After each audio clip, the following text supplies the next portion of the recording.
Once upon a time, nestled in a big green forest filled with rustling leaves and chirping birds, lived a clever fox named Finley and a crow named Corvus. Finley, with his sly eyes and bushy tail, was known throughout the forest for his cunning ways. Corvus, on the other hand, was a simple crow known for her shiny black feathers and a hearty, if sometimes squawky, caw. One sunny morning, as the forest awoke, Corvus was on a foraging mission. She hopped from branch to branch, her eyes scanning the ground for a tasty breakfast. Suddenly, her keen eyes spotted a glistening treasure, a delicious, golden piece of cheese. It was probably dropped by a careless farmer, and it smelled absolutely divine. With a delighted caw, Corvus snatched up the cheese with her strong beak and flew up to a sturdy branch of a tall oak tree.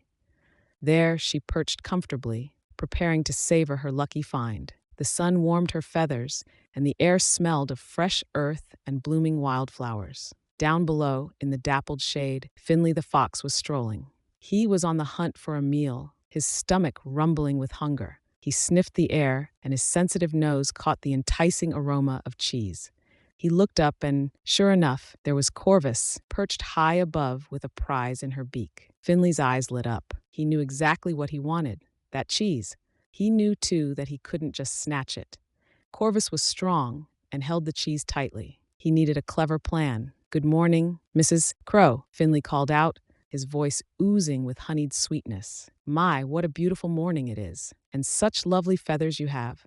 They shine like polished ebony in the sunlight." Corvus, unused to such flattery, puffed out her chest a little, preening her feathers. She hadn't noticed how beautifully they shone until Finley pointed it out.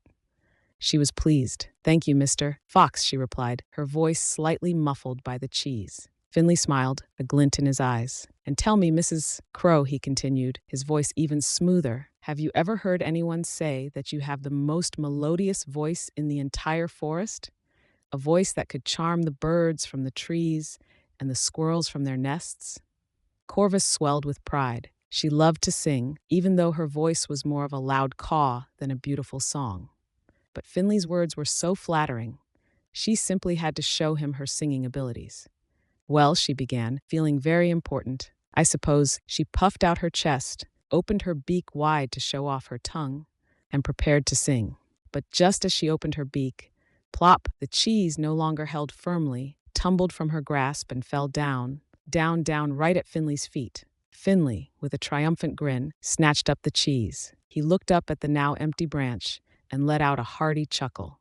"Thank you, Mrs. Crow," he said between bites. That was a delicious song, indeed, and with that, he trotted away, enjoying his stolen breakfast. Corvus watched him go, her heart heavy with disappointment.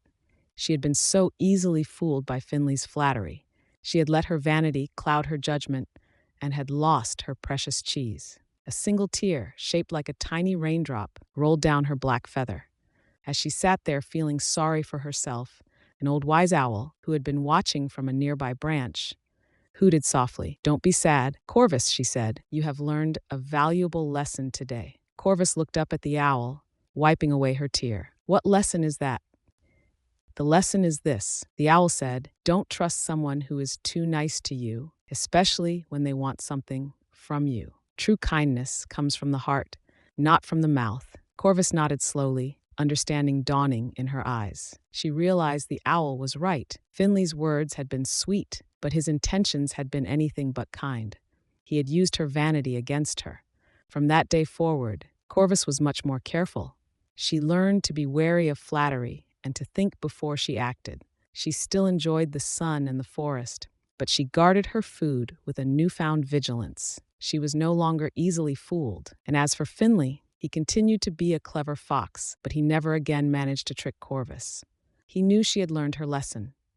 He could still see her perched up in the tall trees, enjoying her meals, but no more did he find the opportunity to get close to her. The moral of the story is, be careful who you trust. Here's